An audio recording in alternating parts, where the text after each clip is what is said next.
So ayun mga brother, nakahuli kami ng kakaibang nilalang.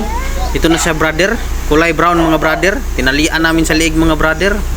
Yun, huhulihin ko na to mga brother at tatalian ko para hindi makakagat at hindi makatakbo. Ayun, nagsaoy-saoy na siya. Yan, inapakan ko ang lubid. Ayun, nakita pa ang aking alkansya. Ayun. Yun, nagkisi-kisi at nagkisi-kisi talaga siya. Naglugnut-lugnut talaga. Naglugnut-lugnut. Ayun, at nagbula-bula pang kanyang baba. Yun, muntik pang mapaakan ng aking pinsan. Ayun, nakabuhi siya mga brother. Nakabuhi ang kakaibang nilalang.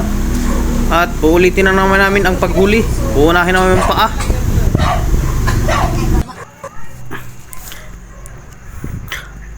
So, yun, nahuli na namin mga brother ang kanyang paa.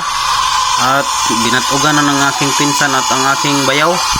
At tinugnan nila ang paa. Ayun. At ako na may tagatali. Tinalian ko kaagad ang paa mga brother para hindi na makatayo at hindi na makatakbo. Bakit kasi makatakas ang kakaibang nilalang. At malapit ko pang hitin ang kamay ng aking pinsan. Ayun, lumulugnot talaga siya mga brother. At ang aking bayaw ay hinahawakan ng kanyang tinga para hindi makalugnot.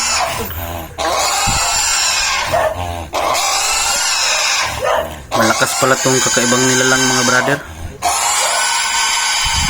Hindi basta-basta ang kanyang lakas. Kailangan talaga tatlo kami. Pero pag expert siguro ako nito, hindi na ako kailangan ng katulong.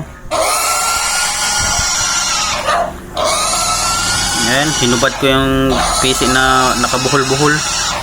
At nagkalambod-lambod na to. Mahaba pala to. Ayan, naglisod na ako.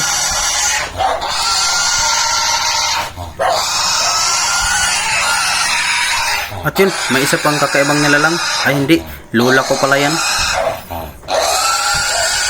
Pinatong ang kanyang tiil sa upuan na may brace na kahoy. Kasi natakot siyang paakan ng kanyang paa. Nakurat-kuratan siya. Thank you for watching. Please follow, like and share. God bless.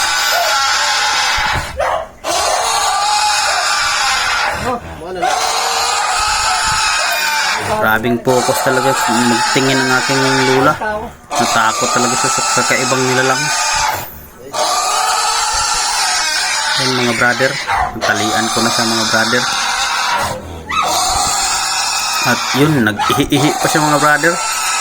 Nagka-ihi-ihi siya kasi natatakot siya sa buhay niya. Banwasan na lang namin ang aming salog mamaya. Kasi baka mangamoy panghi, mangamoy anso. Yan, hinigpitan ko ng maayos na hindi siya makabuhi. Salamat sa pagtingin mga brother.